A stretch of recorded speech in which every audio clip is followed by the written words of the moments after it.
Hello students, आज आपके साथ मैं एक और टॉपिक लाया हूं जो कि कौटिल्य का विदेश नीति है कि कौटिल्य ने विदेश नीति पर क्या पॉलिसी, क्या नीति को अपनाया था। मेनली जो है सो कौटिल्य को हम लोग जानते हैं, जिनका जन्म 375 बीसी में हुआ था और इनकी मृत्यु जो है वो 283 बीसी में हुई थी। कौटिल्य को हम लोग चाणक्य के नाम से भी जानते हैं और विष्णुगुप्त के नाम से भी जानते हैं, और मेनली इनको जाना जाता है मौर्य साम्राज्य के स्थापना करने में।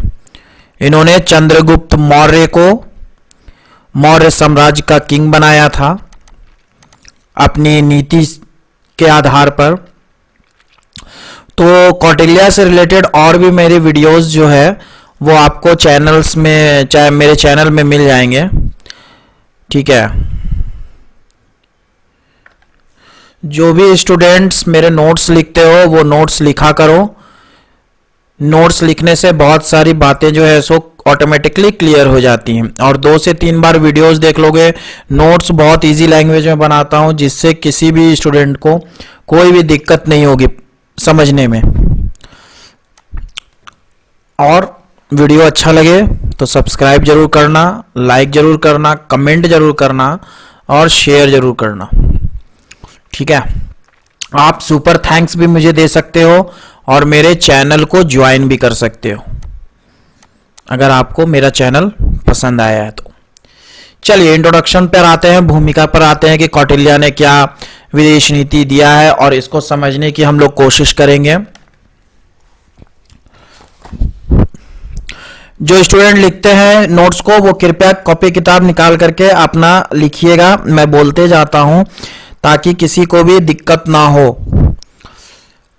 भूमिका में अगर बात करेंगे तो कौटिल्य ने अर्थशास्त्र के 7वें अधिकरण में विदेश नीति या परराष्ट्र नीति या विदेशी राज्यों के प्रति व्यवहार के संबंध में सर्वगुण्य नीति अर्थात 6 लक्षणों वाली नीति को परिभाषित किया और उसका विशद रूप से वर्णन किया, ठीक है। यहां पर अर्थशास्त्र, यहां पर जो पॉइंट है आपका कौटिल्य का पहला चीज कि ये चीज जो है सो अर्थशास्त्र में जो हम लोग जानते हैं कि कौटिल्य का जो है सो बहुत फेमस बुक है जिसका नाम है अर्थशास्त्र, और इसके 7वें अधिकरण, ये बहुत बार एग्जामिनेशंस में क्वेश्चन पूछा गया है, इसलिए इसको जो है सो याद रखिएगा। बहुत सारे ऑब्जेक्टिव क्वेश्चन जो यूजीसी में आते हैं, यूजीसी में आता है और यूपीएससी में आता है।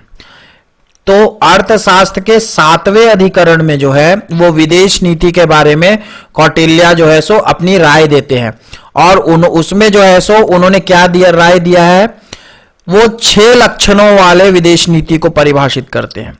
वो बताते हैं कि विदेश नीति जो है वो 6 आधार पर होते हैं। आगे हम लोग देखते हैं, प्लेटो, अरस्तु, मैकियावेली और दूसरे विचारकों ने विदेश नीति पर उतना विस्तार पूर्वक वर्णन नहीं किया है।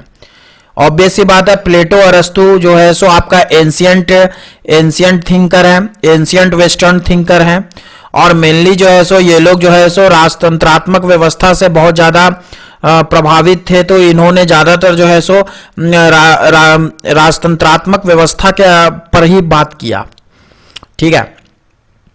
जितना कि कौटिल्य ने किया है, मनु ने भी षड्यंत्र गुण्य नीति पर मनुस्मृति में भी विचार किया है। कुछ विद्वानों का कहना है कि महाभारत में भी इसका उल्लेख मिलता है।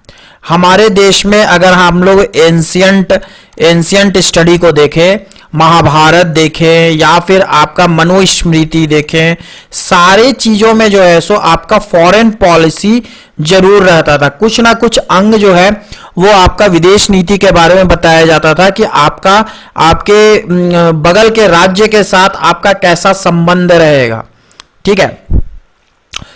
जो पॉइंट्स मैं लिखता हूं उसको पॉइंट्स को अलग पेन से बढ़िया से लिखा कीजिए, और एग्जामिनेशन में आप अंदर की बातें दूसरी लिख सकते हो लेकिन पॉइंट्स जो है वो मिस नहीं करना। पॉइंट्स जो है एग्जामिनेशंस में कभी मिस नहीं कीजिएगा। तो 6 फोल्ड पॉलिसी देखते हैं। तो आचार्य वात्व्याधि ने विदेश नीति की आधारशिला 2 गुण संधि और विग्रह बताया है। ठीक है, उसके अनुसार शेष 4 गुण यान, आसन, संश्रय, द्वैधी भाव इन्हीं 2 मूल नीतियों के विभिन्न पहलू हैं।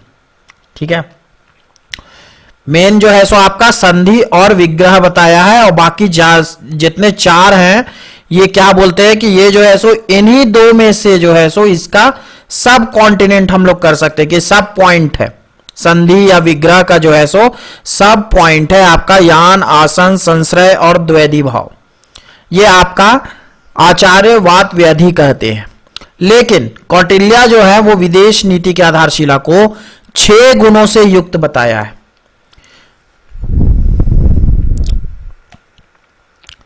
इसमें आपका पहला क्या है? पहला है संधि की ट्रीटी ऑफ पीस, सेकंड है विग्रह यानी वार, थर्ड है यान यानी मार्चिंग, और फोर्थ है न्यूट्रलिटी।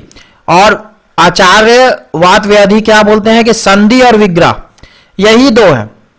मींस ये संधि ट्रीटी ऑफ पीस और वार कि या तो मान लीजिए 2 राज्य यहां पर ऐसे अगल बगल है, या तो दोनों जो है सो संधि करेंगे और संधि करके एक होंगे, या फिर जो है सो दोनों के बीच वार होगा।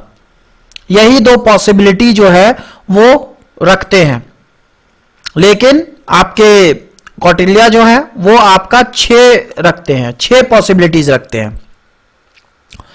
तो इसमें आसन या तटस्थता, उसके बाद है आपका संश्रय यानी सीकिंग या शेल्टर, और छठा है आपका द्वैधी भाव यानी ड्यूअल पॉलिसी। अब षड्यंत्र गुण्य नीति की परिभाषा को देखते हैं कि कौटिल्य ने षड्गुण्य नीति को किस तरीके से परिभाषित किया है। बहुत ही सिंपल अक्षरों में ये नोट्स को बनाया गया है। तो देखते हैं, कौटिल्य ने षड्गुण्य शब्द की परिभाषा अति संक्षेप में निम्न रूप से दी है। उनमें 2 राजाओं का कुछ शर्तों पर मेल हो जाना संधि। ये आपका जैसे बोलते हैं ना कि 1 सेंटेंस में एक्सप्लेन कीजिए, तो ये जो है सो 6 का 1 सेंटेंस एक्सप्लेनेशन है जो कि बहुत आसानी से आप लोगों को याद हो जाएगा। इसमें क्या है कि उनमें 2 राजाओं के कुछ शर्तों पर मेल हो जाना, इसको संधि बोला गया। शत्रु का कोई उपकार करना, बुराई करना विग्रह, यानी कि अगर बुराई कर दोगे तो वार हो जाएगा, लड़ाई हो जाएगी। ठीक है, उपेक्षा करना आसन, चढ़ाई करना यान, आत्मसमर्पण करना संश्रय, और संधि विग्रह दोनों से काम लेना द्वैधी भाव कहलाता है। द्वैधी भाव यानी कि कोई थर्ड स्टेट है, उसको जो है सो दोनों राज्यों से काम लेना है, तो ऑन दैट केस वो ड्यूअल पॉलिसी अपनाएगा। अगर उसको जो है सो मान लीजिए ये 2 राज्य जो है वो आपका एक दूसरे के अपोजिट है, ठीक है, और तीसरे राज्य को जो है वो दोनों राज्यों से काम लेना है, तो वो क्या करेगा? वो ड्यूअल पॉलिसी अपनाएगा। वो इसके साथ भी रहेगा, इसके साथ भी रहेगा, दोनों के साथ रहेगा, और वो इस तरीके की नीति को अडॉप्ट करेगा कि दूसरे स्टेट को उससे जो है सो कोई मतलब ना हो। ठीक है, मतलब उसके भी पक्ष में रहे, इसके भी पक्ष में रहे। जस्ट लाइक इंडिया जो है, इंडिया जिस समय आपका रशिया और यूक्रेन का वार हो रहा था, रशिया और यूक्रेन का वार हो रहा था, उस समय इंडिया जो था वो आपका ड्यूअल पॉलिसी अपनाए हुए था, जिससे कि वो रशिया से तेल बाई कर रहा था और उसको यूरोपियन कंट्रीज में बेच रहा था। जैसा कि जानते हैं कि अमेरिका जो था वो अमेरिका, उसका जो संगठन है नाटो के तहत जो है सो वो बैन किए हुए था कि कोई भी रशिया से जो है सो ऑयल नहीं लेगा। लेकिन इंडिया क्या किया? इंडिया रशिया से बाई किया और बाई करके उन्हीं यूरोपियन नेशंस को बेच दिया जो कि नाटो के सदस्य थे, और अमेरिका जो है इस पर जो है सो इंडिया को कुछ भी नहीं बोल पाया। तो ये जो है सो इंडिया की एक ड्यूअल पॉलिसी थी। ठीक है, कि अमेरिका को भी बुरा नहीं लगा, रशिया को भी बुरा नहीं लगा, और दोनों के गुड बुक्स में जो है सो इंडिया रह गया। That is called an dual policy. यही होता है जब राजतंत्रात्मक शासन में, जब दो राजाओं का शासन होता था और तीसरे राज्य को दोनों राजा के साथ जो है सो संबंध स्थापित करने होते थे, ये काम निकालना होता था, तो वो दोनों राजा के साथ संपर्क रखता था। ठीक है, आई होप समझ में आ गया होगा आप लोगों को। तो ये 6 आपका गुण है। नेक्स्ट आता है सर्वगुण्य का प्रयोग। अब प्रयोग कैसे करें? कौटिल्य ने सर्वगुण्य के प्रयोग पर भी विचार किया है। कब किस नीति का प्रयोग करना चाहिए, इस संबंध में कौटिल्य ने सामान्य नीति का वर्णन करते हुए कहा है कि शत्रु की तुलना में अपने को निर्बल समझने पर संधि कर लेनी चाहिए। ठीक है, अगर मान लीजिए आपका शत्रु जो है वो आपसे ज्यादा ताकतवर है, तो ऑन दैट केस उस समय जो है सो आपको संधि करना चाहिए। ठीक है, आपको संधि कर लेना चाहिए कि ठीक है भैया चलिए, लड़ेंगे तो पिटा जाएंगे, तो इसीलिए जो है सो आपको संधि कर लेना चाहिए उस समय। यदि शत्रु की तुलना में स्वयं को बलवान समझा जाए तो विग्रह कर देना चाहिए। अगर शत्रु की तुलना में आप ताकतवर हैं तो ऑन दैट केस वार कर देना चाहिए, विग्रह। ठीक है, यदि शत्रु बल और आत्मबल में कोई अंतर ना समझे तो आसन को अपना लेना चाहिए। यदि स्वयं को सर्वसंपन्न और शक्ति संपन्न समझे तो चढ़ाई कर देनी चाहिए। मतलब शत्रु अगर अपने आप को समझे कि हम सबसे ताकतवर है, हम सबसे ये है, हमारा कोई कुछ नहीं बिगाड़ पाएगा, तो ऑन दैट केस चढ़ाई कर देनी चाहिए, यान कर देनी चाहिए। अपने को नीरा या अशक्त समझने पर संश्रय से काम लेना चाहिए। जब आप जो है सो उसको कर नहीं सकते हो, ठीक है, उस पर चढ़ाई नहीं कर सकते हो या उस पर आपका ये नहीं हो सकता है, तो ऑन दैट केस आपको संशय अपना लेना चाहिए। यदि सहायता की अपेक्षा समझे तो द्वैधी भाव को अपनाना चाहिए। द्वैधी भाव अगर अपनाइएगा तो आपका दोनों राज्य से, सभी से जो है सो आपको मदद मिलती रहेगी। नेक्स्ट आता है, कौटिल्य ने अपनी 7वें अधिकरण के पहले अध्याय में इस सर्वगुण्य नीति का प्रयोग बतलाया है। कौटिल्य का कहना है कि देश, काल और परिस्थिति के अनुसार इस सर्वगुण्य नीति में परिवर्तन किया जा सकता है।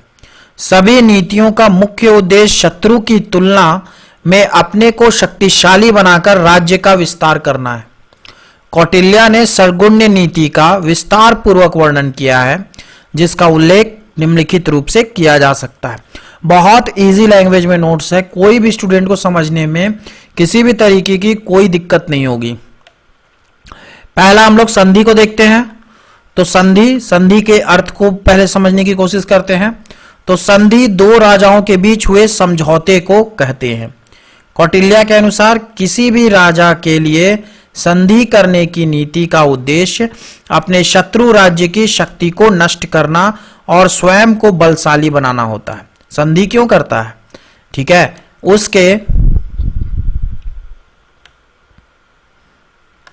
उसके अनुसार शत्रु से भी उस समय संधि कर ली जानी चाहिए जब शत्रु पर विजय नहीं प्राप्त की जा सकती है। ठीक है, जब आप शत्रु पर विजय नहीं प्राप्त कर सकते हैं तो उसके साथ संधि कर लीजिए, सीधा सीधी बात। कौटिल्य उन परिस्थितियों का उल्लेख करता है जिनमें राजा को संधि का आश्रय लेना चाहिए। पहला, यदि विजिगीषु राजा यह देखता है कि संधि करने पर बड़े बड़े कार्य संपादित करने में और शत्रु के महान कार्यों में हानि पहुंचाने में सामर्थ है। ठीक है, मतलब संधि करने से जो है सो आपका राजा का जो है सो बड़ा बड़ा कार्य हो जाएगा और शत्रु को आसानी से जो है वो हानि पहुंचा सकते हैं, तो संधि कर लो। ठीक है। सेकंड, उत्तम कार्यों के संपादन के साथ साथ शत्रु के उत्तम कार्यों से भी वह लाभ उठा सकता है। थर्ड, शत्रु से संधि करने के बाद शत्रु का उसमें विश्वास हो जाए तो गुप्तचरों और विष प्रयोग से शत्रु का नाश कर सकता है। ठीक है, किस यूनिवर्सिटी से, किस कॉलेज से इस वीडियो को आप लोग देख रहे हो, कमेंट बॉक्स में जरूर कमेंट करना और लाइक करो, शेयर करो, सब्सक्राइब करो, इससे मेरा मोटिवेशन थोड़ा बढ़ता है। फोर्थ, शत्रु के मनुष्यों को कृपा दिखलाकर अपनी ओर आकृष्ट कर सकता है। वस्तुतः पराजित राजा के लिए संधि वह अवसर है जिसमें वह अपने को शक्तिशाली बना सकता है और शत्रु की शक्तियों को छिन्न कर सकता है। अब संधि के प्रकार, संधि के भी प्रकार है। कौटिल्य ने अर्थशास्त्र के 7वें अधिकरण, ये जो 7वां अधिकरण है इसको दिमाग में रखिएगा। ये जो 6 फोल्ड नीति है, 6 फोल्ड पॉलिसी है कौटिल्य की, इसको एकदम दिमाग में रखिएगा कि ये अर्थशास्त्र के 7वें अधिकरण में है के पहले, दूसरे और तीसरे अध्यायों में नाना प्रकार के संधियों का विस्तार पूर्वक वर्णन किया है, जिनका उल्लेख संक्षिप्त रूप से निम्न प्रकार से किया जा सकता है।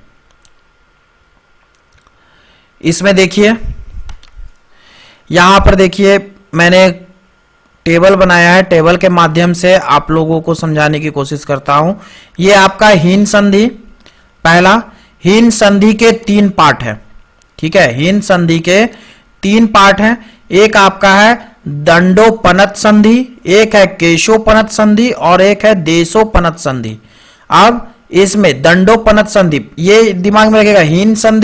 हीन संधि में आपका 3 पार्ट आ जाता है, एक दंडोपनत संधि, एक केशोपनत संधि और एक आपका देशोपनत संधि। उसके बाद दंडोपनत संधि में भी 3 है, एक है आमेश, पुरुषांतर और अदृष्ट पुरुष। उसके बाद केशोपनत संधि, केशोपनत संधि में 4 है, परिक्रय, उपग्रह, सुवर्ण और कपाल। उसके बाद है आपका देशोपनत संधि, देशोपनत संधि में भी आपके 4 हैं, एक आपका है अदिष्ट, उच्छिन्न, उपक्रय और प्रदूष। ठीक है, ये आपके टेबल है। ये टेबल आप बना लीजिएगा, ये टेबल बना करके एक बार देख लीजिएगा, आपको पूरा का पूरा याद हो जाएगा। हीन संधि, हीन बल राजा अपने सबल शत्रु से संधि करता है, उसे हीन संधि कहते हैं। हीन संधि के 3 प्रकार हैं। और बेसिक बात है कि जो राजा जो है सो लड़ने में ये नहीं होगा, बलशाली नहीं होगा, वही संधि करेगा शत्रु से अपने। पहला है दंडोपनत संधि, इसके निम्नलिखित 3 प्रकार होते हैं, अमिश संधि, पुरुषांतर संधि और अदृष्ट संधि। अब अमिश संधि देखते क्या होता है। जब विजित राजा विजयी राजा के अनुसार अपनी शक्ति भर सेना और धन लेकर उसके सामने आत्मसमर्पण कर देता है तो उस संधि को अमिश संधि कहते हैं। ठीक है, जब आपका सेना और धन दोनों लेकर के आत्मसमर्पण कर दिया कि मेरा सेना भी अब आपका है और मेरा धन भी आपका है, आपको जो करना है कीजिए। ठीक है, नेक्स्ट आपका आता है पुरुषांतर संधि। सेनापति और राजकुमार को शत्रु राजा की सेवा में पेश कर के जो संधि की जाती है उसको पुरुषांतर संधि कहते हैं। यानी कि पूरा सेना और धन नहीं जाएगा, सिर्फ सेनापति जाएंगे और राजकुमार जाएगा शत्रु राजा के पास, और वहां पर जाकर के राजकुमार और सेनापति जो है जाकर के आपका संधि करता है, उसको पुरुषांतर संधि कहते हैं। एकदम दिमाग में रखिएगा, अमिश संधि पूरा सेना और धन सब समर्पित कर दिया। पुरुषांतर संधि में सिर्फ आपका सेनापति और राजकुमार जाकर के शत्रु राजा के साथ जो है सो आपका संधि कर लिया। नेक्स्ट है आपका अदृष्ट संधि।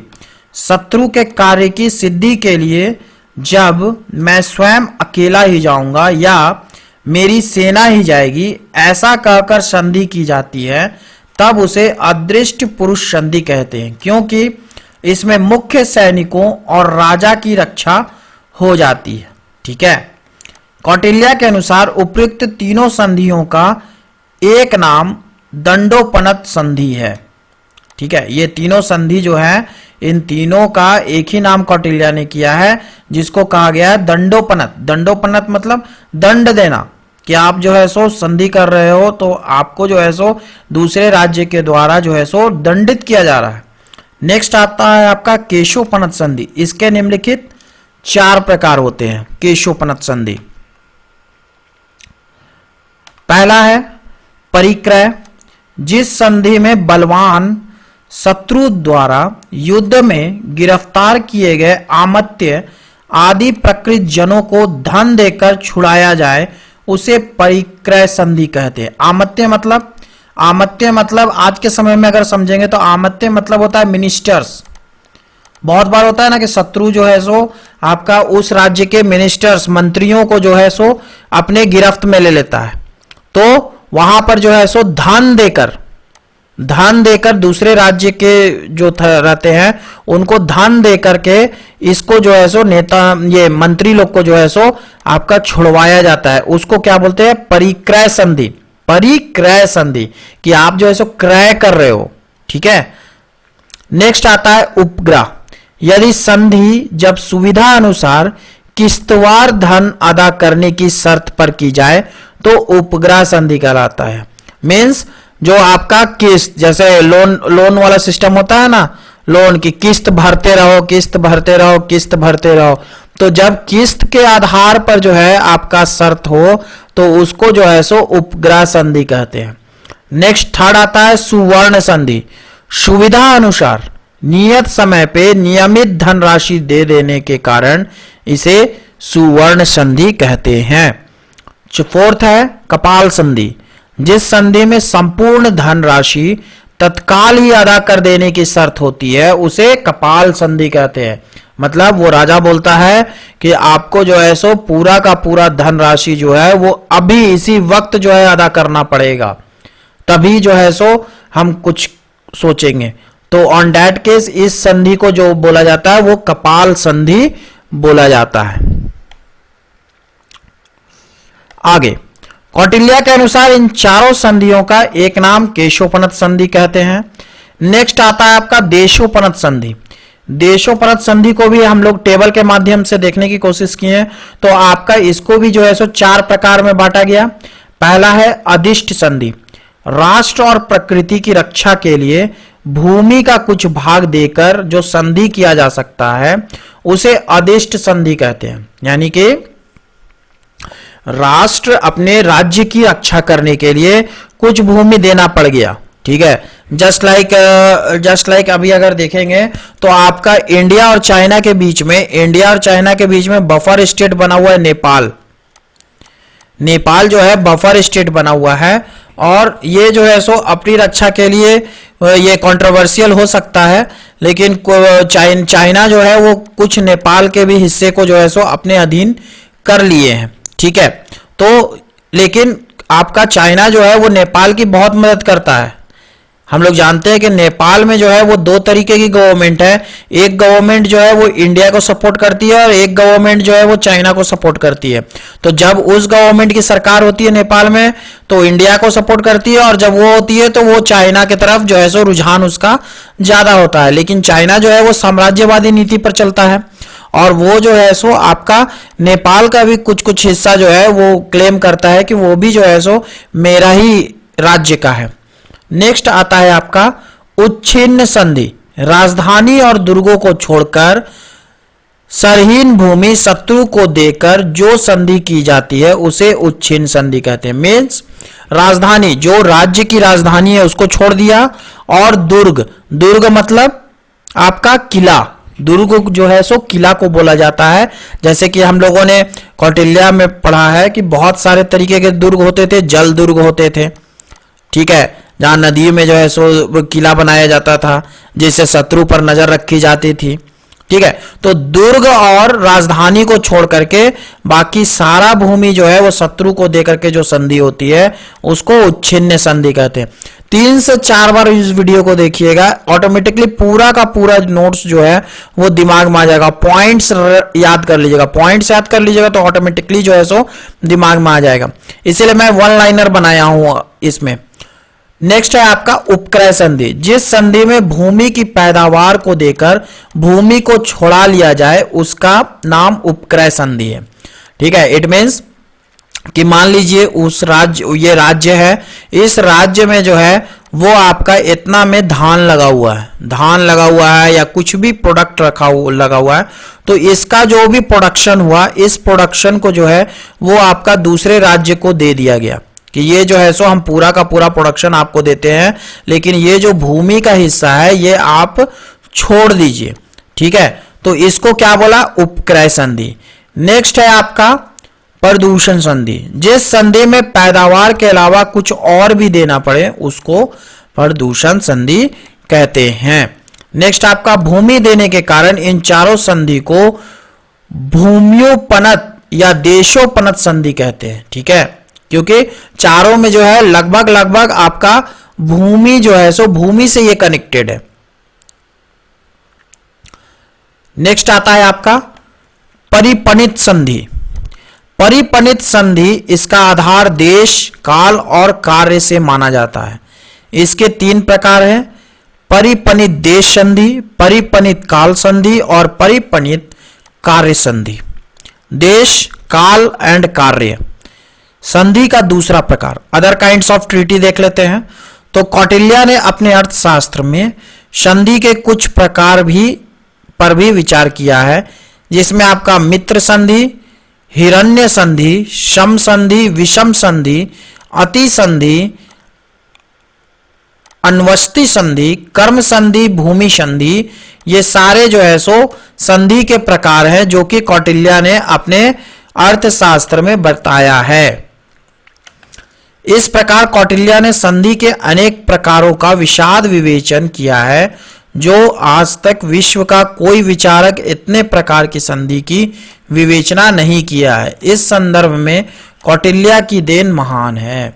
सेकंड हम लोग आते हैं, सेकंड पॉइंट आपका विग्रह यानी वार। विग्रह का अर्थ युद्ध है। इस नीति का अनुसरण राजा को तभी करना चाहिए जब राजा शत्रु को निर्बल देखे, स्वयं उसकी युद्ध व्यवस्थाएं पूर्ण हो, वह अपनी शक्ति के बारे में पूर्णतः आश्वस्त हो। ठीक है, जब राजा देख रहा है कि अगला राज्य का जो भी राजा है वो आपका बहुत निर्बल है, वो लड़ नहीं सकता है, तो ऑन दैट केस वो राजा जो है उस राज्य को हड़पने के लिए जो है सो आपका वार करता है। कौटिल्य ने अर्थशास्त्र के 7वें अधिकरण के प्रथम अध्याय में विग्रह की मीमांसा निम्न शब्दों में की है: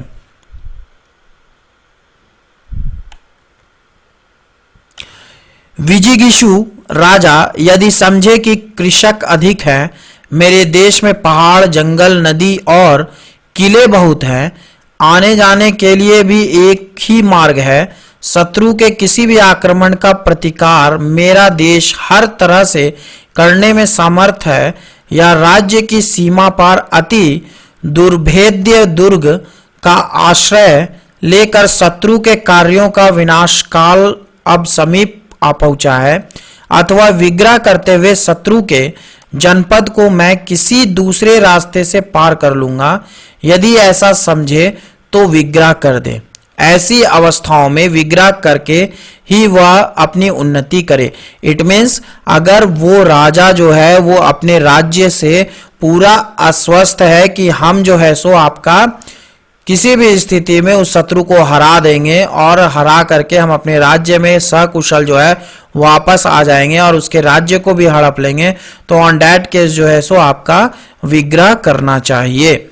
लेकिन कौटिल्य ने यह भी कहा है कि यदि विजिगीषु राजा यह देखे कि संधि और युद्ध दोनों से सामान्य लाभ की प्राप्ति हो सकती है, तो उसे युद्ध को त्याग कर संधि की नीति को अपनाना चाहिए, क्योंकि युद्ध से मनुष्यों की मृत्यु और धन की काफी अपव्यय होता है।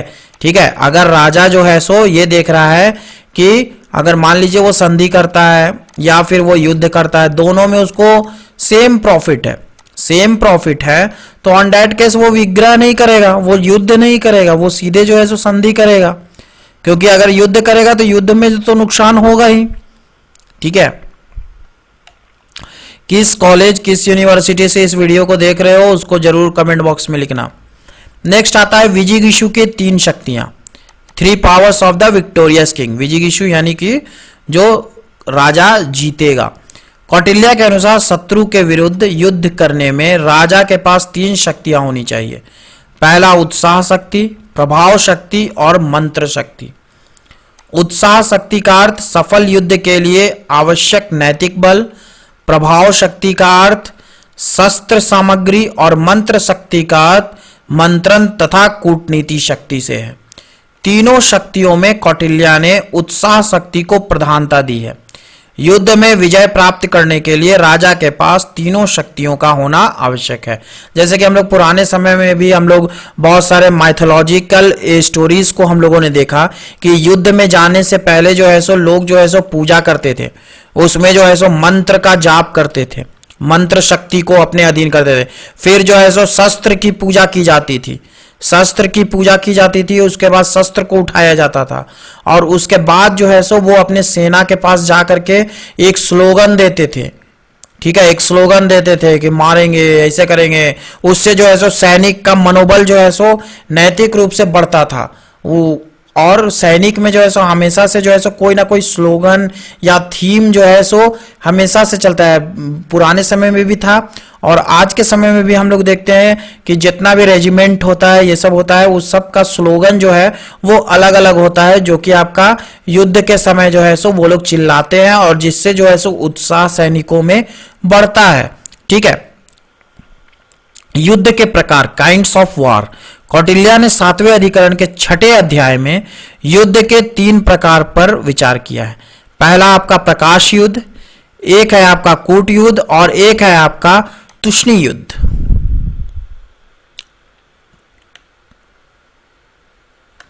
प्रकाश युद्ध, किसी देश या समय को निश्चित करके जो युद्ध घोषणा की जाती है उसे प्रकाश युद्ध कहते हैं। ठीक है, देश या समय, मान लीजिए पहले के समय में महाभारत का जो युद्ध होता था, महाभारत का युद्ध होता था सनसेट तक, मीन्स सन सेट कर गया, इट मीन्स उसके बाद जो है सो कोई युद्ध नहीं। ऐसा नहीं कि रात में वो एक तीर एने से चल गया, एक तीर एने से चल गया, नहीं। ठीक है, आपका सनसेट हो गया, एक आपका निश्चित नियम बना दिया गया कि आपका जो है सो जब संध्या हो जाएगा, सूरज डूब जाएगा, तो उसके बाद युद्ध समाप्त हो जाएगा। ठीक है, उसको प्रकाश युद्ध बोला गया। नेक्स्ट आता है आपका कूट युद्ध, थोड़ी सेना को बहुत दिखाकर भय पैदा कर देना, किलों को जलाना और लूटपाट कर देना, प्रमाद तथा व्यासन के समय शत्रु को पीड़ित करना एवं एक स्थान का युद्ध छोड़कर दूसरी ओर से धावा बोल देना, यह कूट युद्ध है। ठीक है, मतलब आपके पास 5,000 का सेना है, आप दिखा दिए कि मेरे पास जो है 50,000 का सेना है, आप इधरों से कूद रहे हो, उधरों से कूद रहे हो। जस्ट लाइक अगर हम लोग एग्जाम्पल्स की बात करें तो हम लोग जो है सो बॉर्डर पिक्चर देखे हैं।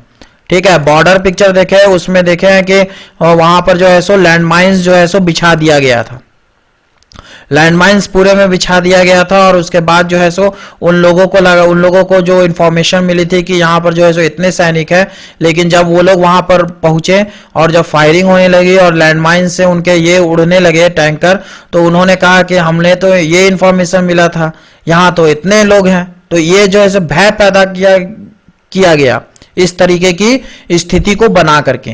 नेक्स्ट है आपका तुष्णी युद्ध, विष और औषधि आदि के प्रयोग तथा गुप्तचरों के उपजाप आदि के प्रयोगों से शत्रु का विनाश करना तुष्णी युद्ध कहलाता है। इट मींस इसमें जो है सो आपका पॉइजन वर्क करता है कि आपका कोई गुप्तचर जो है सो स्पाई जो है वो घुसा राजा के पास और उसके कोई चीज में जो है सो आपका पॉइजन मिला दिया, वो पिया, वो मर गया।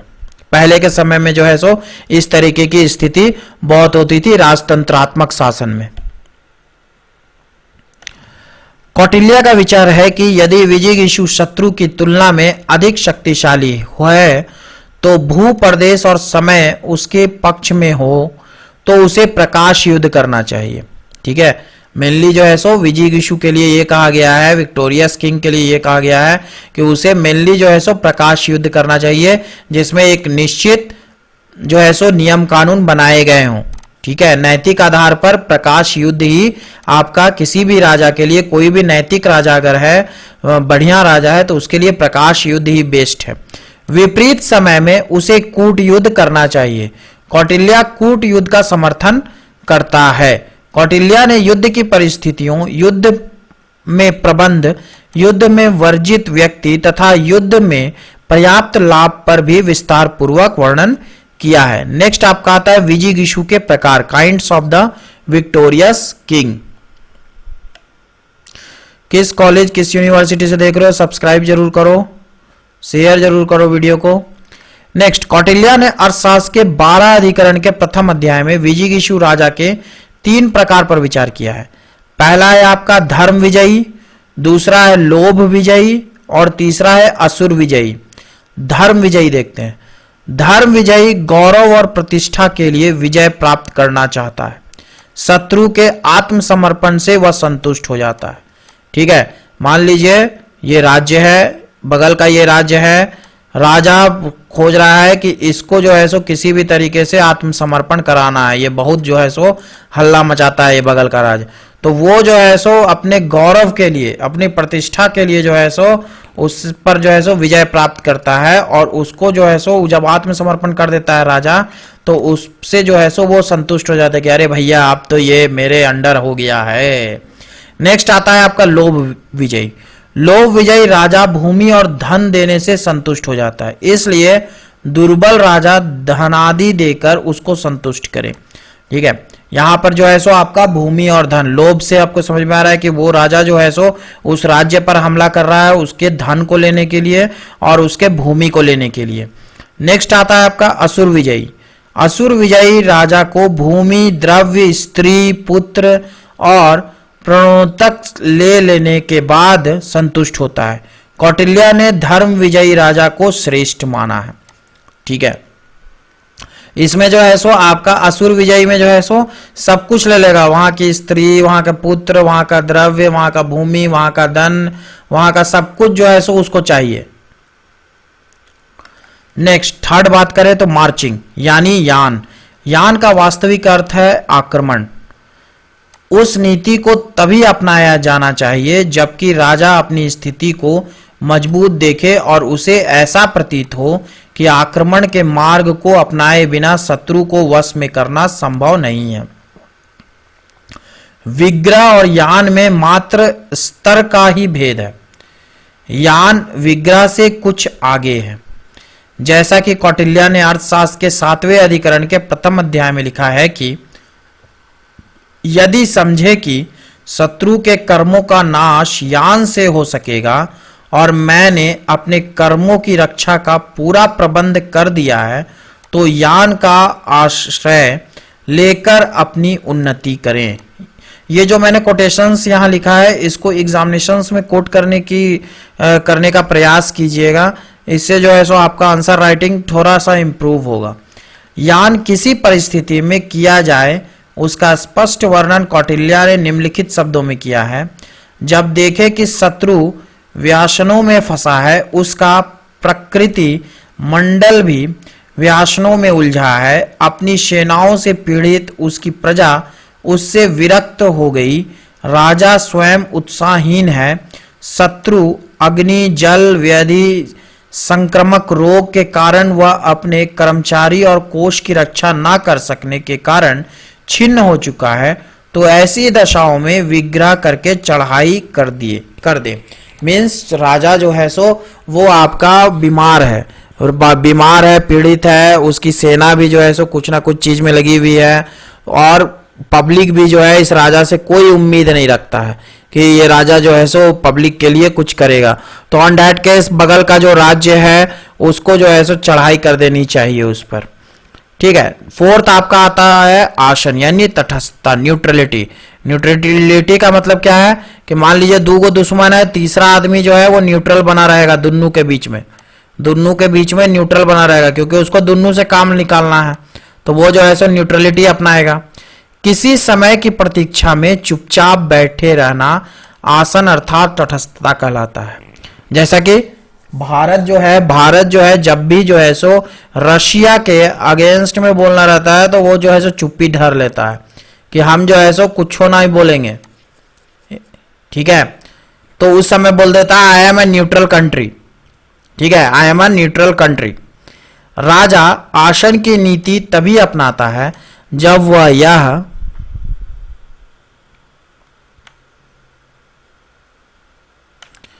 समझता है कि वह इतना सामर्थ नहीं है कि वह शत्रु को नाश कर सके, और ना शत्रु ही इतना प्रबल है कि उसका नाश कर सके। ठीक है, मतलब यहां पर न्यूट्रलिटी कब अपनाने को बोला जा रहा है कि जब उसको लगे कि हम भी उसको नहीं हरा सकते हैं, वो भी हमको नहीं हरा सकता है, दोनों को लग रहा है कि हम दोनों जो है वो एक दूसरे को नहीं हरा सकते हैं, तो ऑन दैट केस भैया न्यूट्रल बने रहो। कौटिल्य के अनुसार स्थान, आसन और उपेक्षण 3 पर्यायवाची शब्द हैं। चुपचाप बैठे रहना और किसी विषय पर में उपाय करते रहना स्थान कहलाता है। अपनी वृद्धि के लिए चुपचाप बैठे रहना आसन कहलाता है, और किसी उपाय का अवलंबन ना करना उपेक्षण कहलाता है। ठीक है, अब आसन के प्रकार। कौटिल्य के अनुसार आसन के 2 प्रकार होते हैं। मैं बहुत डिटेल में ये नोट्स बनाया हूं, ठीक है, तो इसलिए जो है सो बहुत डिटेलिंग करके मैं इसको बना रहा हूं। नेक्स्ट आपका आता है आसन के, इन्होंने 2 प्रकार बताए हैं। पहला आपका विग्रह आसन और एक आपका संध्य आसन। विग्रह आसन में देखते हैं तो जब विजिगीषु और शत्रु दोनों ही संधि करने की इच्छा रखते हों और परस्पर एक दूसरे को नष्ट करने की शक्ति ना रखते हों, तो कुछ काल युद्ध कर चुपचाप बैठ जाते हैं। ठीक है, मतलब विजिगीषु जो विक्टोरियस राजा है और शत्रु है, वो आपका संधि करने का इच्छा करता है और 2 बार 3 बार मान लीजिए 2 दिन लड़ा, उसके बाद चुपचाप जाकर के बैठ गया। ठीक है, मतलब लड़ेगा उसके बाद चुपचाप जाके बैठ जाएगा, तो इट मीन जो है सो वो लोग संधि करना चाहता है, तो उसको जो है सो वैसे संधि को जो है वो विग्रह आसन बोलते हैं। नेक्स्ट आपका आता है संध्य आसन। जब संधि करके 2 राजा चुप बैठते हैं तो उसे संध्य आसन कहते हैं। ठीक है,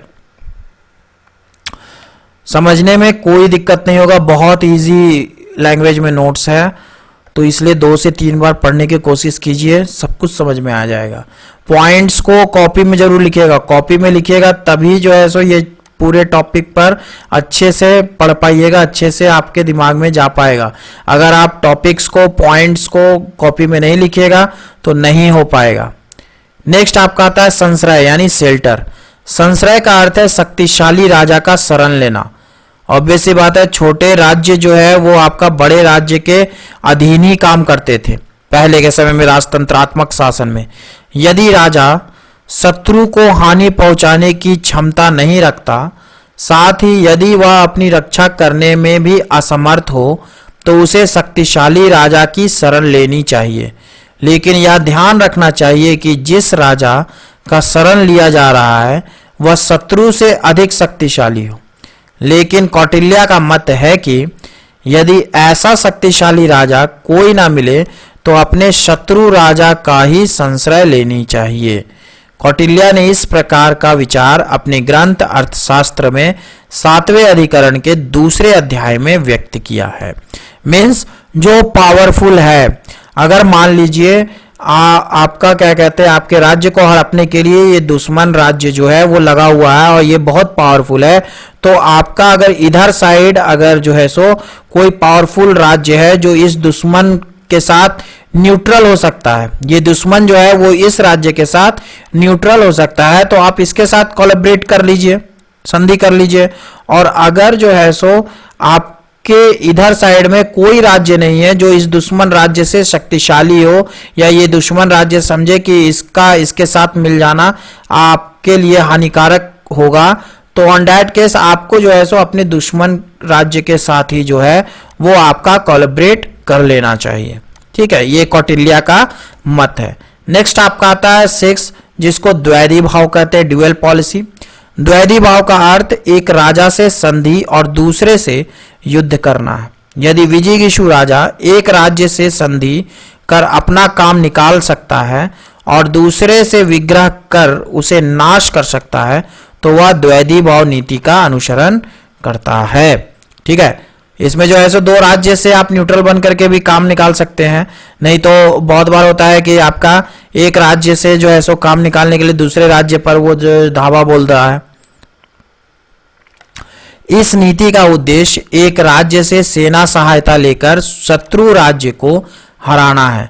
कौटिल्य का मत है कि द्वैधी नीति के अनुसार शक्तिशाली राजा के साथ संधि और दुर्बल के साथ युद्ध करना चाहिए।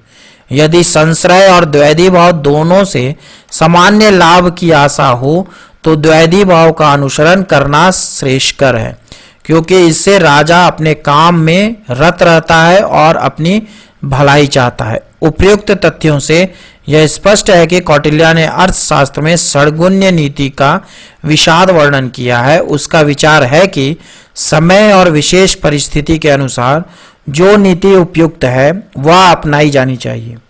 उसकी यह विदेश नीति यथार्थवादी और व्यवहारिक विचारधारा पर आधारित है। विद्वानों का मत है कि कौटिल्य ने षड्गुण्य नीति इतनी तार्किक है कि सभी राज्य कम या अधिक रूप से इस पर आचरण करते हैं।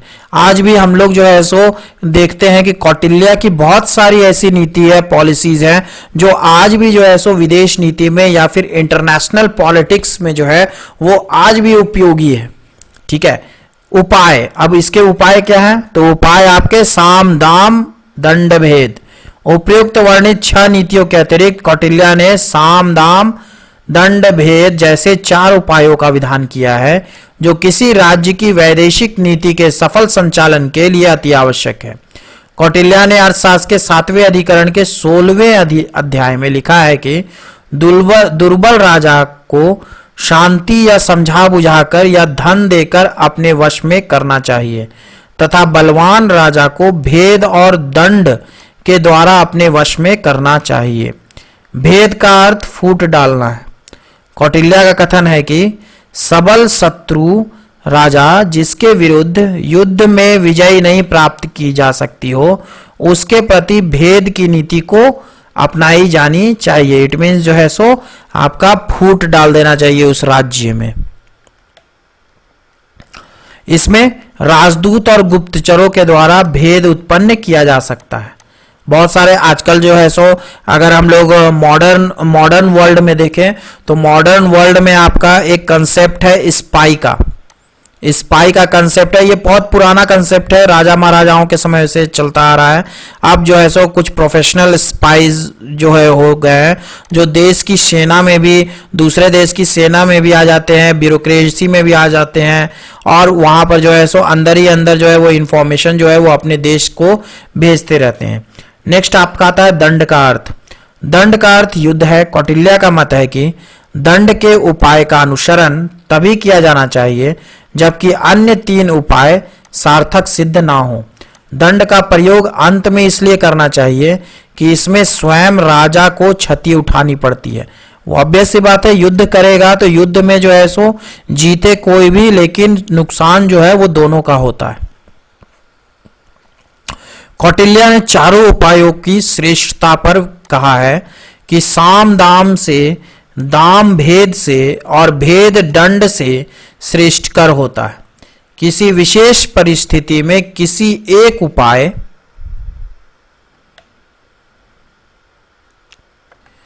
का प्रयोग करना चाहिए।